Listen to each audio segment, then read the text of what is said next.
नमस्कार, आप देख रहे हैं सवेरा हरियाणा में आपके साथ नीलम शर्मा। यमुनानगर से खबर आ रही है जहां पर चीनी की मिल को काफ़ी नुकसान हुआ है और इसकी वजह बारिश बताई जा रही है।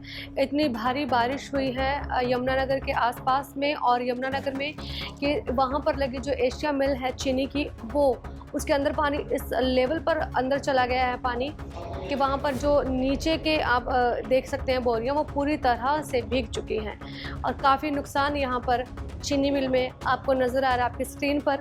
मैनेजर का ये कहना है कि ये वजह जो है नगर निगम की लापरवाही है, क्योंकि यहाँ पर फैक्ट्री के पीछे से ही, इस मिल के पीछे से नगर निगम के नाले गुजरते हैं जिन पर अवैध कब्जे की वजह से जल निकासी बाधित हो गई है। नतीजतन भारी बारिश का सारा पानी गोदाम में घुस गया और गोदाम में रखी करोड़ों की चीनी जो है पानी में बह गई है। इतनी बड़ी मात्रा में चीनी के नष्ट हो जाने से न केवल मिल को भारी आर्थिक नुकसान हुआ, बल्कि इसका प्रभाव स्थानीय और राष्ट्रीय बाजार पर भी पड़ सकता है। आने वाले समय में चीनी की आपूर्ति पर दबाव बढ़ सकता है, जिससे चीनी की कीमतों में इजाफा होने की आशंका भी जताई जा रही है। उधर नगर निगम की लापरवाही को जिम्मेदार ठहराया जा रहा है। कहा यह भी जा रहा है कि खाद्य सुरक्षा के स्तर पर ये बड़ी चुनौती बन सकती है। अब प्रशासन इस नुकसान की भरपाई किस तरह से करता है, ये भी एक देखने वाली बात होगी। लेकिन यहाँ पर बताते चले कि बारिश का पानी गोदाम में घुसने से लगभग 2,20,000 क्विंटल चीनी खराब हुई है, जिसकी अनुमानित लागत करीब 97 करोड़ रुपए आंकी जा रही है। हालांकि शुगर मिल के मैनेजर का कहना है कि वास्तविक नुकसान करीब 40% ही हुआ है, यानी कि लगभग 50 करोड़ रुपए की चीनी बर्बाद हुई है। इसके अलावा उन्होंने और क्या कहा, आइए आपको सुनाते हैं। बेसिकली जो रात में काफ़ी तेज बारिश हुई थी, और तो इस के बराबर से एक हमारा म्युनिसिपल कॉर्पोरेशन का ड्रेन जाता है, जिसमें काफ़ी लेवल बढ़ गया था बारिश की वजह से, क्योंकि उसमें आगे एनक्रोचमेंट कर रखा है और पूरा प्रॉपरली वो नाला नहीं चलता है।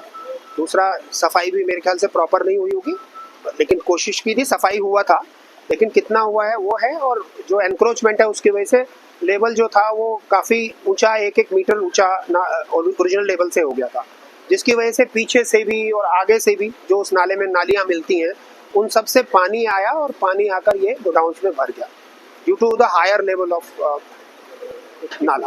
हमारे यहाँ इन गोदाम में करीबन 2,19,000 के करीब क्विंटल शुगर स्टोर है, और हम ये मानकर चल रहे हैं लगभग 50 से 60% चीनी जो है वो मॉइस्ट हो गई है। और क्योंकि चीनी जो है हाइग्रोस्कोपिक नेचर होता है उसका, तो उसमें पानी जो है वो एकदम पकड़ के वो चीनी पिघल जाती है ज़्यादातर, तो इसलिए वो चीनी लॉस एकदम हो जाता है।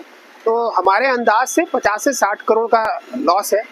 एक्चुअल लॉस तो जब एग्जैक्टली सारा खाली होगा गोदाम, या उसके बाद ही एस्टिमेट किया जा सकता है।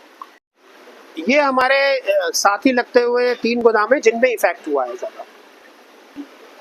नगर निगम एनक्रोचमेंट अगर टाइमली हटा दिया जाता तो शायद ये समस्या इतनी नहीं आती। एक तो बारिश भी बहुत ज़्यादा हुई, उतना मतलब नॉर्मल बारिश से काफ़ी ज़्यादा बारिश एक ही पीरियड में पड़ा। जैसे कल 162 mm बारिश है जो यमुनानगर के एरिया में हुआ है, एक वो भी एक रीज़न है। और दूसरा, ये एनक्रोचमेंट वगैरह नहीं होता, फ्री फ्लोइंग नाला होता, तो शायद ये समस्या इतनी ज़्यादा जो आई, क्योंकि मेरे पूरा देखते हुए पिछले इतने सालों से कभी ऐसी समस्या इतनी बुरी तरीके से नहीं आई। लेकिन ये शायद एनक्रोचमेंट और बहुत ज़्यादा बारिश होने की वजह से।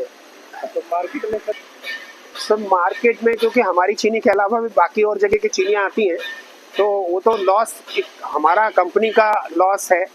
मार्केट पे शायद उतना असर नहीं आएगा, बिकॉज मार्केट में और भी कंपनियों की चीनी है जिनका लॉस नहीं हुआ है, तो वो लोग भी बाजार में बेच रहे हैं, तो शायद मार्केट में तो उतना फ़र्क नहीं पड़ेगा। But as a Saraswati sugar mill को काफ़ी बड़ा लॉस है।